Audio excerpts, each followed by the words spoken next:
You could build anything, you could do anything. You figure it out. You make a mistake, it doesn't matter.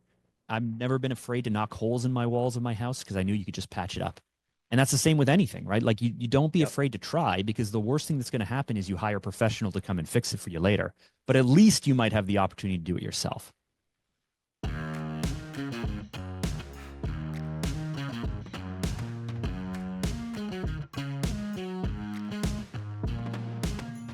In this episode, I interview Mark Drager. We talk about how Mark's challenging past led to greater success in business, how reframing the idea of what his business sold changed everything, and how to use a coach to help you get to the next level. Mark Drager is a branding and positioning expert with nearly 2 decades of experience in marketing and communications. In this episode, I interview Mark Drager. We talk about how Mark's challenging past led to greater success in business, how reframing the idea of what his business sold changed everything, and how to use a coach to help you get to the next level. Mark Drager is a branding and positioning expert with nearly 2 decades of experience in marketing and communications. In addition to his agency work, Mark hosts his own podcast called We Do Hard Things, and it's also a YouTube series. He engages with entrepreneurs, athletes, and creatives to share their untold stories and lessons learned from overcoming challenges. On a personal note, Mark is married to his high school sweetheart, Jacqueline, and he's a proud father of 4. He emphasizes the importance of family and has shared his personal journey, including a significant weight loss and a commitment to health in recent years. Let's get into it. Mark, it's so great to see you again. Thank you Oh, for being on my podcast. Matt, you know what? When you were like, hey, we need to do this podcast, I think I was one of maybe the first people to throw up my hand and say, I have got to be on your podcast. This is amazing. It's amazing. I've listened to some of your stuff. What you're doing is very impressive. So I am excited to learn a lot from you today. So let's take it. You're really at a high level right now. You're at about 12 million of content produced, which is very impressive. But yet you say that, let's go back just a little bit. I still wake up every morning struggling to shake off that feeling of being the little boy who's a waste of space and suffering from imposter syndrome. So we're going to get right into your background and your history. Tell me a little bit about growing up. So I was really fortunate. And, now that I've worked through a lot of this stuff, I can look back and say everything was working for me. But, when you're a little kid, when you're dealing with hard times, it's hard to say that at the time, and you have to work through it and process it. But I was fortunate because I was raised in a household where my grandfather, my hero, he just passed away last Friday at 96. We just had his funeral yesterday as we're recording this. And he came to Canada. He grew up in Lithuania. He was a German refugee during the war, and they lost everything. In Germany, he couldn't establish a life for himself as a refugee. The Lutheran Church sponsored him, and we still have the receipts. I think it was $257 sponsored him to come to Canada. He had to pay that debt off. He worked on a farm for a year. He worked for a whole second year as a laborer to pay for my grandmother's passage to join him here. They were apart for 2 years. But in 1951, as a stonemason, as a bricklayer, as an immigrant to Canada, as someone who could barely speak the language, him and 3 of his cousins, the 4 of them, they were called the brothers. They were stonemasons and bricklayers, and they saw an opportunity. They were working on a custom-built home, and the general contractor was about to get fired. The homeowner, who was a big publisher up here in Toronto, approached my grandfather and said, hey, you and your brothers, you guys know what you're doing, right? My grandfather said yes. And then he said, do you guys think you could build this home? My grandfather said yes. And I asked him, looking back on this, I said, have you ever built a home? No. Did you know how to build a home? No. Like, what made you have the confidence to say you could? And he said, well, you have to be optimistic. And so in 1951, him and his 3 cousins, the 4 of them, the brothers, they started a company that's still going today. I'm the 3rd generation. My uncles worked in this business. My cousins work in this business. They're home builders. They built high rises, apartments. They built shopping centers. They ended up building homes in Florida, in Alberta, in British Columbia, in Ontario. But I grew up surrounded by these hardworking men and women, because my mom also has this attitude, which is like, you can build anything, you can do anything. You just have to figure it out. My grandfather had less than 6 years of formal education. He moved to this country not speaking the language, not having any connections, and not knowing anything. And they were able to build up a pretty remarkable business that, all of these years later is still operating, is still going. And so, one, super fortunate looking back to go, I was raised in this family with these opportunities, but be very humble, humble people. They, not flying on private jets. They're not doing all these things, but at the same time, a certain amount of comfort, a certain amount of opportunity, but mostly the understanding that if you just worked really hard, that you could do anything, you could build anything, you could do anything. Like you figure it out. You make a mistake, it doesn't matter, right? I've never been afraid to knock holes in my walls of my house because I knew you could just patch it up. And that's the same with anything, right? Like you don't be Yep. afraid to try, because the worst thing that's going to happen is you hire a professional to come and fix it for you later. But at least you might have the opportunity to do it yourself. And so I was raised on one hand in that side. And then on the other side, my mom remarried when I was young, and my stepfather had mental health issues, which we didn't realize at the time. He was a firefighter, in a very high stress job. And, in the time, in the 80s and the 90s, I've spoken to firefighters and emergency services people today, and they say, alcoholism, mental health issues, like the way that they used to do the shifts, which I have memorized. I've memorized because the days he was on shift, I didn't have to see him. And the days he was Oh, here, I did. But, it was just growing up from the age of 7 to the age of 16 when I moved out with my sister on our own. It was just not a good environment. And so, so one side of me, this incredible drive and desire and ambition to prove to myself and to prove to my family and to prove to others that I can maybe carry on this legacy that my grandfather started so many years ago. And on the other side, this truthfully kind of feeling of insecurity. Maybe I won't figure it out. Maybe we'll run out of time. Maybe I'm not as good as I think I am. That carrying that balance. I think of it like a coin sometimes. There's a top and a bottom. There's a good and an evil. So you have this good side, your grandfather and his influence, and then you have your stepfather's side, who's like the negative person and probably telling you things. And we all have ants, the automatic negative thoughts, but yours may have come from externally because your grandfather's telling you one thing, you can build anything, you can figure it out. And then your father's telling you other things. And it's interesting, as a paramedic, I understand some of the mental health issues. I've seen some partners, I've had a fair number of partners commit suicide. And as a paramedic, you're at a higher risk of suicide.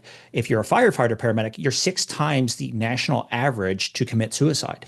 And so these things are very real. And unfortunately, we take a lot of that stuff home. And so it sounds like this affected you.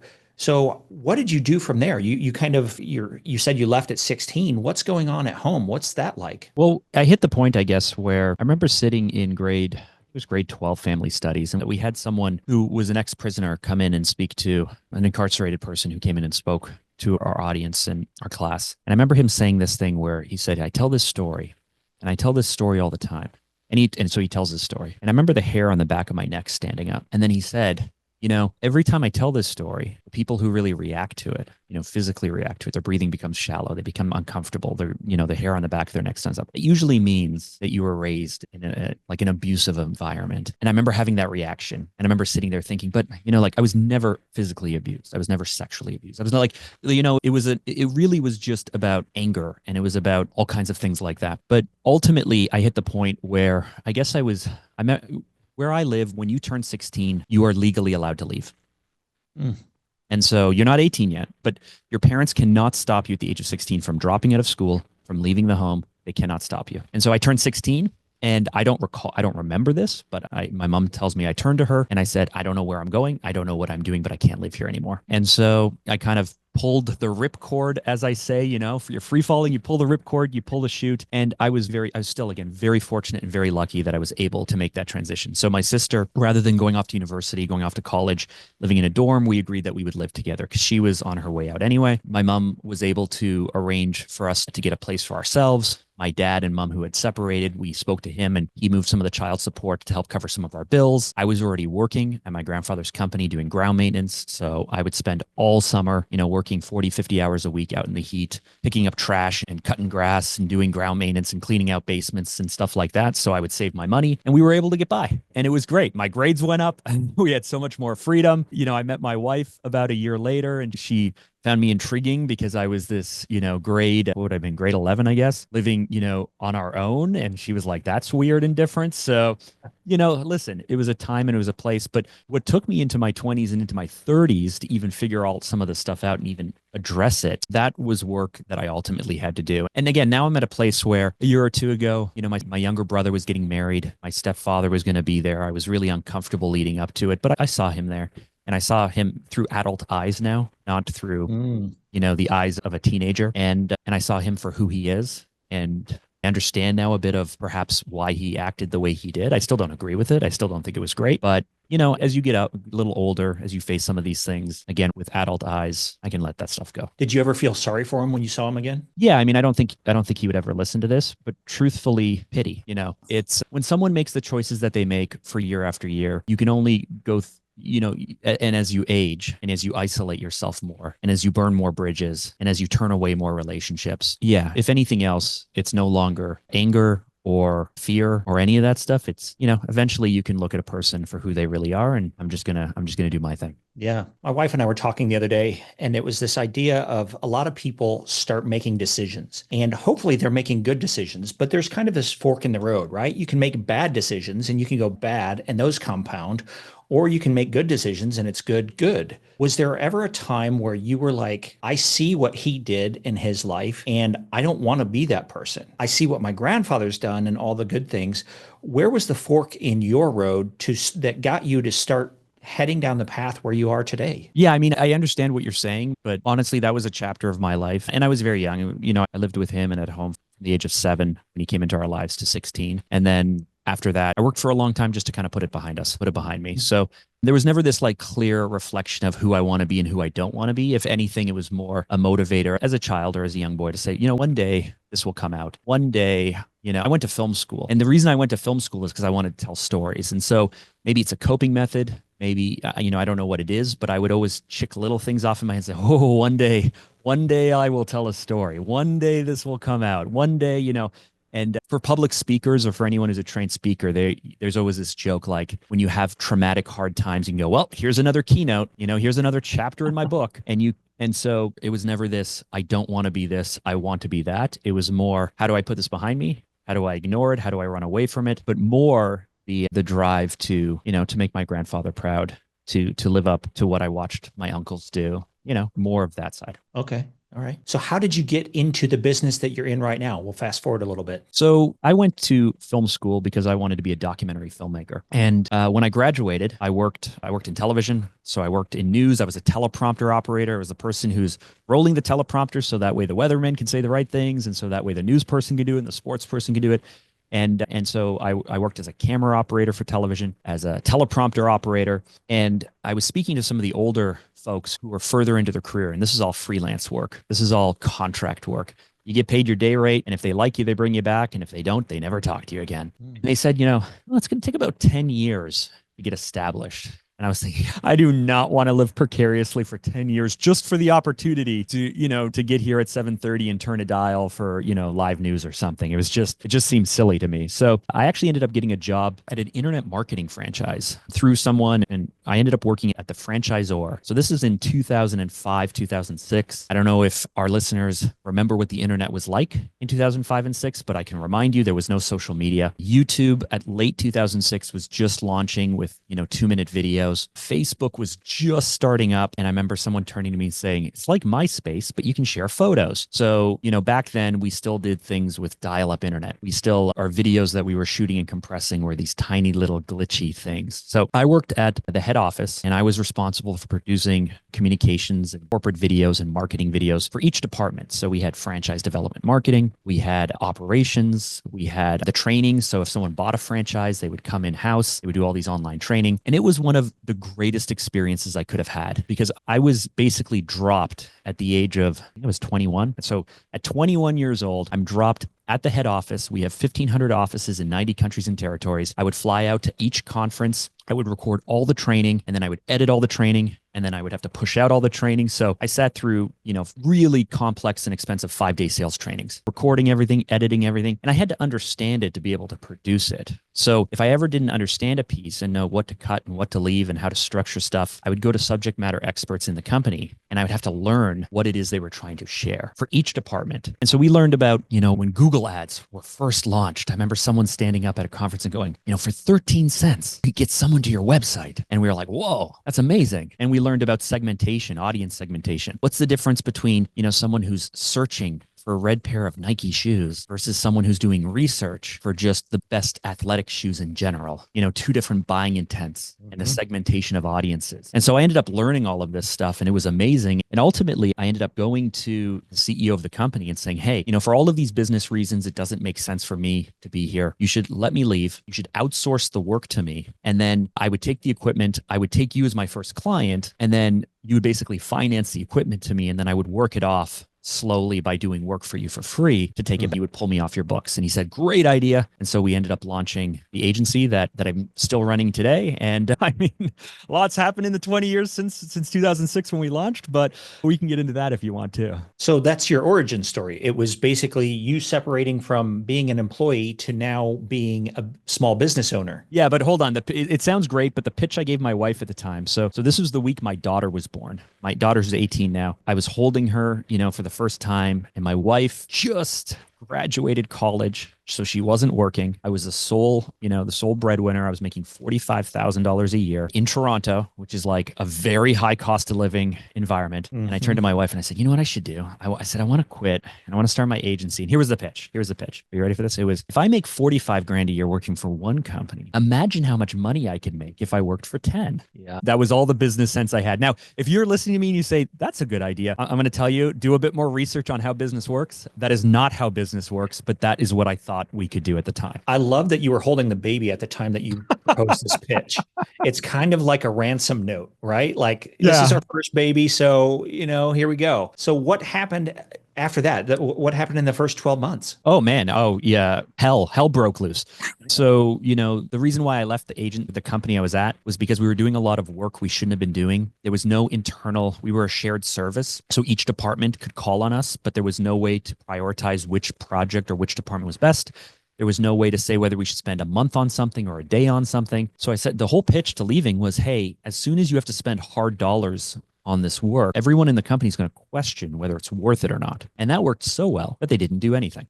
So like all of the projects we had scoped died. All of the work that they had promised kind of disappeared. And, I was able to have a conversation with the CEO and he was sympathetic and he understood and he helped me out. And, I will always thank Ron MacArthur, who went on to do great things, for everything he did to help me launch the company. But yeah, like in our first year in business, I think we did less than 100 grand in revenue. I think I took home less than 18K. I didn't know what I was doing. I didn't know how to sell. I didn't know how to market. I didn't know anything about business. And so by April, we launched in January. By April, it was looking pretty bleak. It's looking like this might have been just like a 5-month, 8-month stint. We were running out of money. We were trying to live on $2,000 a month. It just wasn't going well. And so I did one of the greatest things I could have done at the time. And something that has always served me is I told people the truth. So when you launch a company or when you do a venture or when you do anything, everyone in your life they're going to believe in you or they're going to doubt you and secretly enjoy watching you crash and burn. But the people who believe in you are going to come up to you and they're going to say, how's it going? And they don't want to hear that it's not going well. You don't want to say it's not going well. So how's it going? It's going great. Oh man, it's awesome. It's hard, but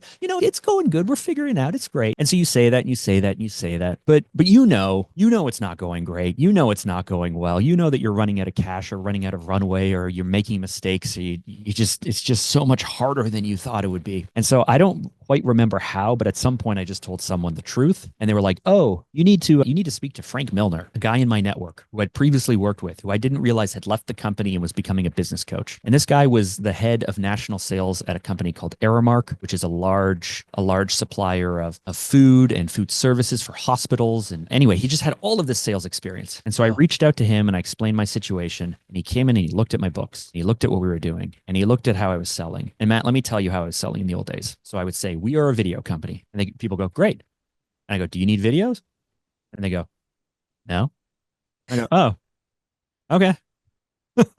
Conversation over. Well, I just, I didn't realize we weren't selling videos. We were selling effective communications. Or it's like nobody buys a drill. They want to screw something in. They want to make a hole, right? You don't buy a hammer drill just because you want a hole. You buy a hammer drill because you want a hole in concrete. Like everything serves an ultimate purpose, but I didn't know any of that stuff. So I hired Frank. He helped me figure some stuff out. He had a partner, Jen, who even came on some of my sales calls. And looking back, I was just like, I just didn't know what I was doing. But I asked for help. I got some help. They gave me some tips, some really easy tips even. Like they said, Mark, you're kind of a likable guy and you're kind of honest and open. He's like, you did this one project with this one person for this one thing that I could manage to get through a network connection. He said, Mark, email them and ask them for lunch. I said, okay, well, what am I going to say? And he said, you're going to take them out for lunch and you're going to say, working with you guys was awesome. I'm a young guy. I have a wife and a kid at home. I'm starting this company. I would love to help you out. I will do anything you want. Is there anything I can do? Is there anything that you can do to help me figure out how to get some more projects? And I was like, Frank, I can't say that. I'm like, there's no way I could say that. And he's like, yes, you're going to do it. And you're going to say it. So I took these people out for lunch, awkward, sitting there, I go through everything. And they were like, yeah, no, you were great to work with. You did great work. No, let me see if I can connect you with someone. And they connect me with a guy named Greg Skinner, who we ultimately ended up working with for like 12 years. Like it was like we ended up doing hundreds of thousands of dollars with Canada's largest national bank. And as Greg went from department to department, he took me with him. And we ended up doing tons and tons of work, but it was all because again, Frank was like, hey, this is what you need to do. And so that was ultimately, and that was even before 2009. 2009, we lost all our revenue. 2009, I had to go into debt Sorry, that sounds compelling. I'm going to pause you there I want to point something out to the third chair here. If you're sitting here, Mark did a great job of explaining exactly what's going on. I want to put this in a different analogy. We train paramedics, and part of the thing, or I do in my other business, but one of the things that we teach them right away is if you get on a scene and you need more fire trucks or ambulances or helicopters, you ask for help. We call it request additional resources. And so when you got on scene and you figured out, hey, I'm only making 18,000, I have a new wife, a new baby, things aren't going as well as I want them to be, you ask for help. You got a coach, you brought him on board. So that was one additional resource.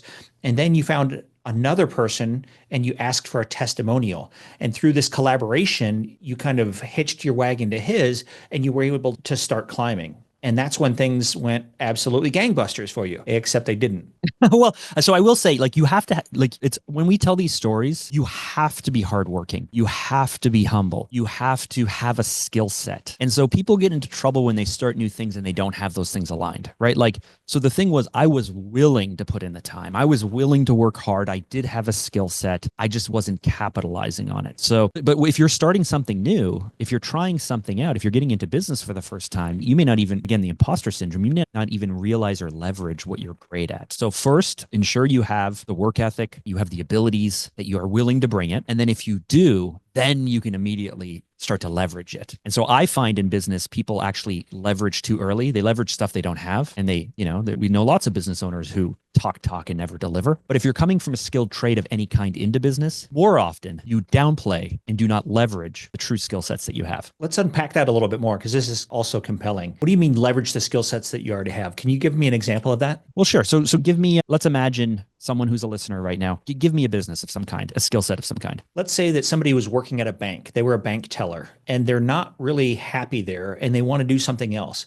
And maybe they have that entrepreneurial seizure to start some business. Great. So we've done a lot with financial planning and bank tellers. So let's say that you're in banking. Why would you get into that? Maybe you like people. Maybe you like helping them. Maybe you like the money side of things. So natural ways to progress and start a company. Maybe you're going to go into consulting or insurance or financial planning or something like that. And that is starting your own firm. Maybe you're going to go into real estate, some kind of area like that. Great. So you naturally have let's say you've spent the last 5 or 10 years as a teller. Maybe you've worked your way up and working with people, but it's in the safe corporate environment. And now you're going out on your own. Well, you may not even realize that thinking back to your favorite customers, your favorite clients that picked you, that came to you, that wanted to work with you. You think, well, it's because I worked for the bank. Well, it's because this was their home branch. Well, that's maybe how they got connected with you. But why did they keep coming to you? Why were you the one that they wanted? And you don't need 100 clients. You need like 5 in your head. And if you close your eyes and you think of those 5 people and suddenly you go, oh, you know what? They're all like people in their 50s.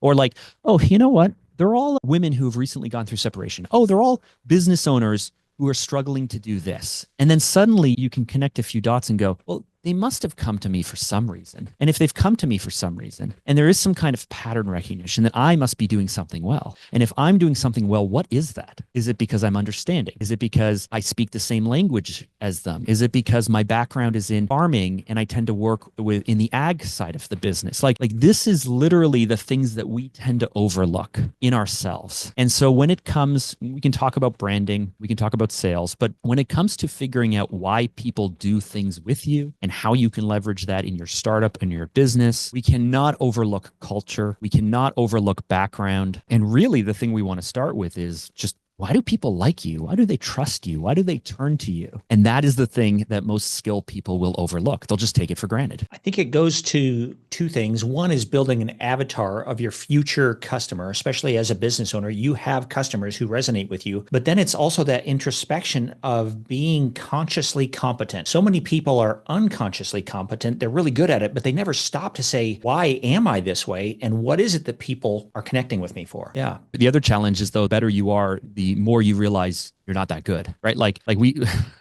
I don't know if you're familiar with the Dunn-Kruger effect, but like, the reason why politicians can stand up so confidently and say all this BS that's not actually true is because they haven't taken the time to learn about it. And then there's like there's a Senate hearing or someone's pulled in front of Congress, and people who don't know anything ask really pointed questions of people who know a lot. And the people who know a lot go, well, it depends, Senator. And well, you kind of, and they come across like so unconfident, or like they're just not giving clear sound bites because they know how complicated everything is and how nuanced everything is, how difficult everything is. And so ultimately this happens to ourselves as well, because we get so deep into our skill sets and so deep into what's going on. And ultimately being able to simplify it or break it down or speak with confidence, it's just like it becomes a bit of a muddled mess. And so truthfully, a big part of what we do, this is not something you can easily figure out yourself. I'll just put that out there. If you're struggling with this as a startup, as a business owner, as a sales and marketing lead, if you're struggling with this, it's because it's very hard. You would never do self-therapy, right? Like you need that other person to reflect back what's going on. You need that other person to pull it out from you. Tiger Woods has a coach, right? Michael Jordan had a coach. Like you need someone else to help you with this. And so I don't want to set anyone up for failure by making them feel that this is something that's really easy to do or is just naturally going to happen. But you can start to think about it and work through it yourself. Yeah. Back to the knowledge thing, I think it was Elon Musk who describes knowledge as a tree. The trunk of the tree is basic general knowledge that we all get, kind of the 100, 200 level college class. And then as you go up into the branches, you start getting differentiation. It's like this or it's like this. If you go even further, it's into the leaves and the buds. And so if you flip this upside down and you think of dirt here and the tree is upside down, the senators or the politicians are only going this deep. But as you said, when you get more knowledge, the answer is almost always, it depends. What should I do with my business? Well, the answer is, it depends. Well, shouldn't I just do this? Shouldn't I just market the hell out of this thing? Well, no, the answer is, what result do you want? Yeah. So let's fast forward here a little bit. You've got this business, it's starting to create some traction. It sounded like in 2009, you had a dry spell or a dip in that. Yeah, it was called the Great Recession. The Great Recession. Do you want to talk a little bit about that and maybe the lesson that you learned from that? Well, was that rocket fuel for you to get to the next level? Listen, nothing in business is rocket fuel. Like the only time that you can pour gasoline on the fire or put the pedal to the metal or rocket fuel is when you got everything figured out and it's ready to grow and scale, right? Like, but the truth is it takes a lot of time to figure stuff out. So most of what I've learned along the way is the mistakes that couldn't be helped because I had to learn them myself. It's the fact that you have to be patient. It's the fact that the timing is almost irrelevant, right? Like the sequence, putting the right pieces in the right order for growing a business, for starting a business, whatever it might be, figuring out what are the right pieces and putting them in the right order will always take longer than you think, but it's more important than timing. And so most of what I learned through 2009 about patience, about taking risk, about being, truthfully being pretty conservative financially. And the run, by 2011, 12, we were doing about $1 million a year. And then by 2020 hit, we were doing a little over 2 million a year in project-based work. So we're replacing the work every year. This is not recurring revenue. This is us finding the work, delivering the work every single year. So but what I learned about being quite conservative, having a lot, focusing on cash flow as opposed to even profitability and building up what I call the war chest. When COVID hit, we had so much cash on hand. I was able to survive for basically, at least 3 years. And I felt stupid and foolish for most of 2015 through 2020 for how much cash we had, for how under leveraged we were. And I would turn to my finance team and I would turn to all these people and be like, listen, I see all my friends and entrepreneurs and they have this and they have that. They talk about all these fancy strategies and we're I'm just so conservative. Well, guess what? I now know why I was so conservative, right? So, it's a lot of what I've learned, at least for myself, And the problem with advice is it only applies to each person in their own time. So you may get something from this or you may not. But for me, being more patient, building a long-lasting, defendable business that's not going to disappear overnight, being more conservative, focusing on cash flow, these are all things that I had to learn the hard way in 2009, that I had to learn the hard way in 2015. We had a down period. We had like a 3, 4, 5 month down period with very little work and was very worried about being laid off. And I said, no, you're fine. Like, I know you have nothing to do. That's okay. You're fine. Like and then ultimately through 2020 and restructuring our business and the amount of, moving us actually from a pretty established company who had been operating for over 15 years back to almost startup, we had to take a step back. I learned that contraction is okay in business. It's not the end of the world to contract. Like a lot of the things I've learned are actually just, I think, kind of more conservative, old school, hard lessons as opposed to all the flashy stuff you're going to learn on Instagram. That's great. Love this. What was it that took you from, you got to $1 million, I think you said in 2015? I think 2012, 2012. So Yeah. what was it that took you from $1 million to 2 million and to where you are today? If you had to say the top one or two things, what's it been? Was it marketing? What was the magic? Yeah. So I was just talking to my COO about this actually this morning, interestingly enough, because we were looking back and analyzing some of the wins, which I think you can never do enough. Like the wins and losses looking back, you totally that's where the magic happens to keep you from making the same mistakes in the future. But so a few unlocks. One, if you have to sell and deliver at the same time, you are always going to be small, right? So there's this whole idea like work on the business, not in the business. Well, forget all of that stuff. From a sales and marketing point of view, if you are the person who is selling and responsible for operations and delivery, in the back of your mind, you're always going to talk your way out of deals because you're going to be like, is the client worth it? Are they a pain in the butt? And I'm not sure. There's a huge emotional toll or whatever. So that is first. You need to be able to sell something other people can predictably deliver. And that's going to be technology. That's going to be systems and operations through people. That's going to be a team you have. Like step number one is figuring out how can you create that widget that can be sold. And we do custom work. So our widget is still highly customized, but the first breakthrough when I was starting was I had this moment of like, man, things are so much easier to sell and promises are so much easier to make to a client when I don't have to worry about delivering, right? Like I just, yeah, you want this done? We'll do it for you. Sure. Like it just gave me so much more confidence. And so that's breakthrough number one. Number two, you have to have predictable lead flow. If you are not doing sales marketing efforts, if you do not have a predictable lead flow, and that can be one sale a month, but if you know you have one sale a month, you have 12 sales a year. If you know your average sale is worth 30 grand, then you know how much revenue you have. If you know what your margins are on the revenue, you know how many staff you can afford. Like if you do not have predictable lead flow, you cannot plan any other part of the business down channel. So, and that goes hand in hand with being able to sell without delivering. If you don't have predictable lead flow, you're probably going to be pulled into stuff all the time and putting out fires all the time. And so most of what allows you to grow a business, let's forget scaling. Scaling is putting rocket fuel on it. Just growing a business is about building predictability into what you do. Selling the same number of things the same way for the same price, the same type of people at the same margins so you can have the same delivery over and over again. I think a lot of people overlook. In fact, that's like the foundation for running a business. So how do you ensure that consistency, that predictability? Well, that's a big question. So it depends. It always depends, but it depends. How do you do it? Or what businesses have you looked at and they're just absolutely crushing it in the consistency thing? Because I think it's something that every business struggles with. Yeah. What's working for you? So let me take a step back. The reason I say it depends is it depends on how long you've been in business. It depends on if you're just doing one thing or many things. It depends if you're launching new products or services or if you're moving into new markets. And so we can take a snapshot, but here's what I will say. We have an assessment that's pretty core and foundational to the work that we do. And this is something where over 10 years of working with different companies. So we've worked in 29 industries. We've worked with a little over 300 different companies. And we've done this for people from pre-revenue startups. So like a single solopreneur who just wants to start something very small, right up to national and international brands. We're talking about working with the Toronto Raptors, working with national airlines, working with international and financial companies and pension plans. We were the digital agency of record for the investment firm of our national pension plan that is $450 billion of assets under management. So like we've seen this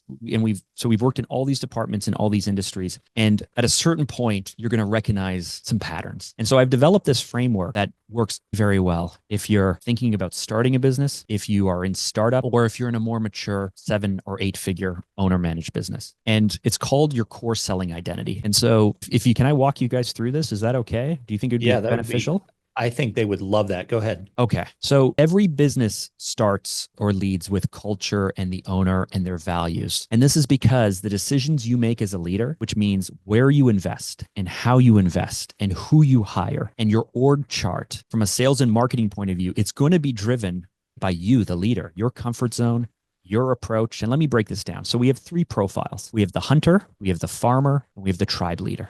Now, the hunter, this is a company or team or an owner who is very is very good at outbound sales. So think cold calling, think running a sales floor, think just calling people up or sending things or just reaching out to people and putting in those pitches, knocking on those doors, running that team, grinding people out. Think of a sales company. Now, a sales company, ultimately what they need is they need to generate the lead, work the lead, and close the lead. Any investment on your marketing, your advertising, your brand, I've sat down with these people and I love to, like, how about we do this?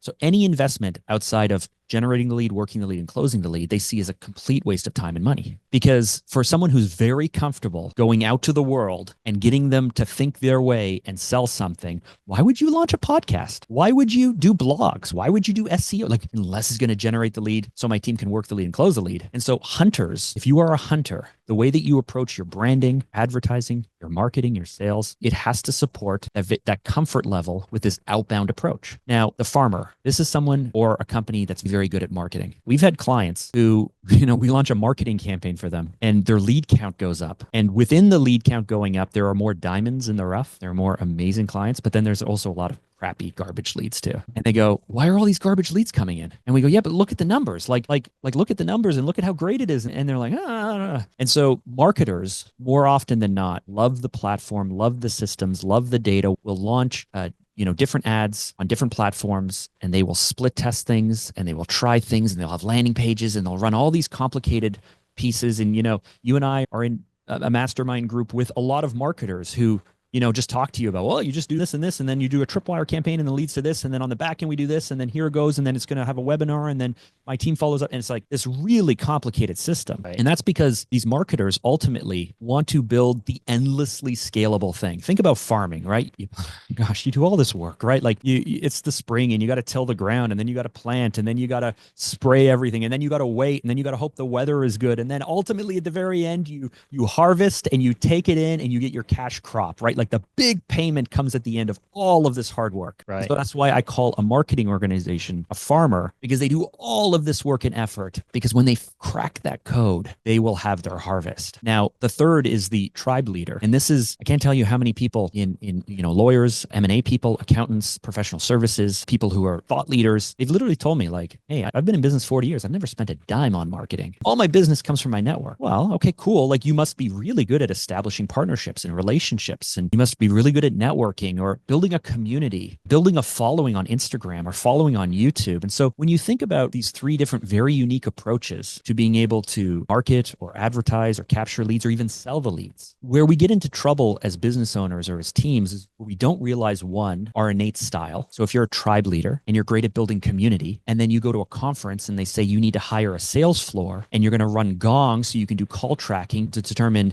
the percentage of talk time versus listen time, and then you're going to set up all this data, you're going to be like, well, that sounds great. But do you know anything about managing a sales team or a sales floor? Do you understand anything about outbound? Do you even know how to structure an offer? Are you going to set up the technology? Or if you're a marketing person and ultimately they say, hey, you're really great at just sitting at your desk and building these landing pages and doing all this stuff, but I want you to go to way more conferences and I want you to speak to way more people and establish more formal relationships and then leverage those relationships and then follow up with people. Like maybe you like people, but chances are you're probably an introvert. And like you like, frankly, you might find it incredibly uncomfortable to do any of that stuff, but give you a keyboard, go high level, a landing page, split testing software, and you're going to make millions. And so first, we have to identify who we are. Next, we have to audit whether we're actually maximizing and capitalizing on the strategies that work for our innate selling style. And then if we are, we can move up kind of the maturity ladder, which is almost every business starts as a tribe leader. And then at a point, you have to introduce formal marketing. And then as you scale and grow, you will then introduce a sales team to ultimately work those pieces. So there is a natural progression to this. But when you're starting, or when you're smaller, or when you don't have unlimited time and resources, what you really want to do is figure out who you are and then make the most of it. That's great. I love that analogy.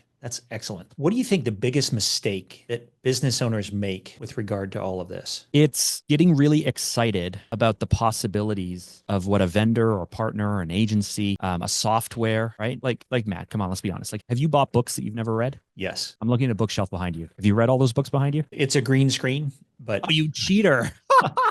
well, I record multiple things, so I've got No, multiple I'm green just screens. joking. I'm just joking. I have all these books behind me, and I Yeah. actually have them categorized because I have a whole section of books I've never read. And I used to Oh, say I have a book buying addiction. I don't have a book reading addiction, ah, And how many of us buy courses or software that we never fully leveraged? I've gone through two really expensive HubSpot integrations. HubSpot's a really great yeah. technology, and I jump on calls and I scope everything out. I get so excited of everything it's going to do for me.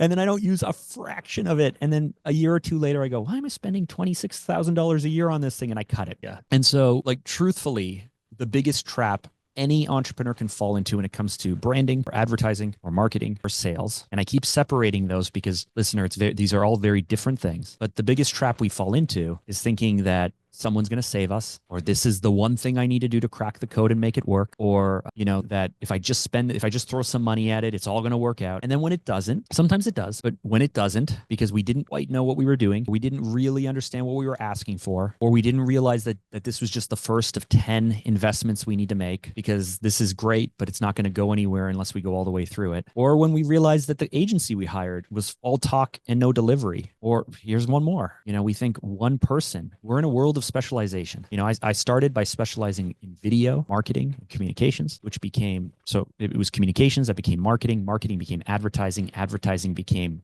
campaigns. In 2016, we became a full service digital agency. I spent 4 or 5 years trying to be a performance agency, which means we ran Google ads and Facebook ads and built attribution models. And we wanted to be the one-stop shop for everyone. And I realized, gosh, I need like 18 different specialists in my company just to be able to do this stuff. And I shut all of that down in 2020 when we cleaned everything up. But thinking that one agency is going to do everything for you and get results, it's not, like, these are the things that cost us time and cost us money. And we can apply that to any part of your business, operations, finance. Like, every part of your operations requires the same thing that sales and marketing requires, which is doing a few things, doing them really well, measuring to see if they're working or not, hiring the specialists who are going to be able to actually crack whatever code it is for you to ensure you're getting the results you want. Like, that has to happen in every part of your business. In EMS, we train paramedics and EMTs that airway, breathing, and circulation are the most important thing that you need to worry about after you check for scene safety. And the people who pass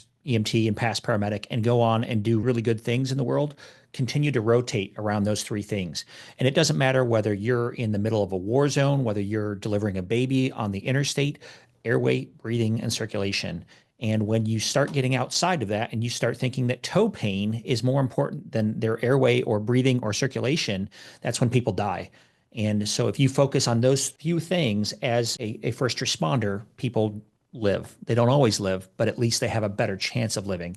And so to your point about business, I think it's spot on. Do the few things much, much better at a deeper level, and you'll have better results. And if we could just play that analogy out as to something I've already mentioned. So predictable lead flow, a predictable way to close them, and predictable deliverability. If you cannot right size those three things, then you're going to really struggle to build a profitable business. Yeah. Mark, as we start to wrap up, if somebody's out there and they're like, I'm not real clear on my business, but I'm maybe a brand new person, or they're very high level, maybe they're at 10 million or 100 million, should they still reach out and contact you? Who's your ideal customer? Who's your ideal client? What solutions, or who can you help? Who can you be a hero to? Oh, that's a great question. So, I mean, our ideal customer or client is really going to be the business owner, the marketing lead, or the sales lead in a 7 or 8 figure B2B business. Now, if you're listening to this and you're going, well, I'm a solopreneur and I'm doing 450 grand a year or what have you, that's okay as well, as long as there is the understanding and the intention to become a 7-figure business. Truthfully, and I'm sure it's the same for you and even the people listening. Often it's not so much about checking all the boxes it's more about the person's intent. Are you willing to invest the time? Are you willing to invest the money? Do you have a bigger mission? Is there something you want to do?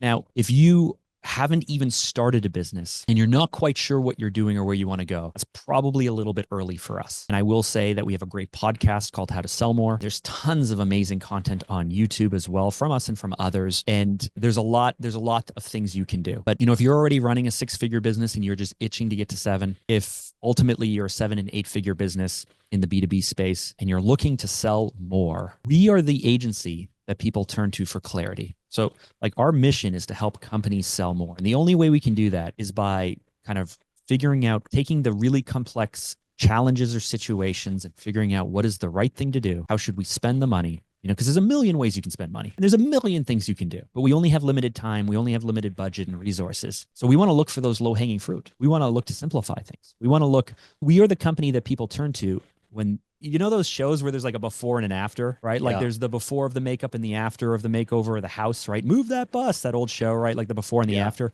We are the before and after people that they come to. Now, if you are looking to eke out the last few percentages, you're going to go to a conversion rate optimization company, or you're going to like we are not that company. I've realized over the years, we're not the company that's going to take the person who's already successful and then take them a little bit further. You're the company you're going to come to when you frankly don't know what to do. And you're looking for someone who's going to give you a transparent, research and data backed advice or strategies or plans. Because more often than not, we're not even doing the back end delivery. Often we have a few products and services we do, but often we're actually connecting you with a third-party trusted agency or specialist in our network. And we're not even we don't take points, we don't take markup, we don't take commissions. Like literally you are coming to us and we are just looking at it as a really trusted third-party source, giving you the solution, the framework, the plan, whatever it is. We'll help you figure it out. We're going to work with you to figure it out. And then we're going to send you on our way to your partner or trusted partner. But now, we know what you don't know. We're going to give you the language. We have clients who hire us simply to help them with their RFP requests. And we sit in and we interview people. And we're not even attached to the project on the back end, but we can smell BS. We can make sure that you're not going to go down the wrong path. And I've been running an agency for 20 years, the team and I, we can figure out what you need and don't need, in fact.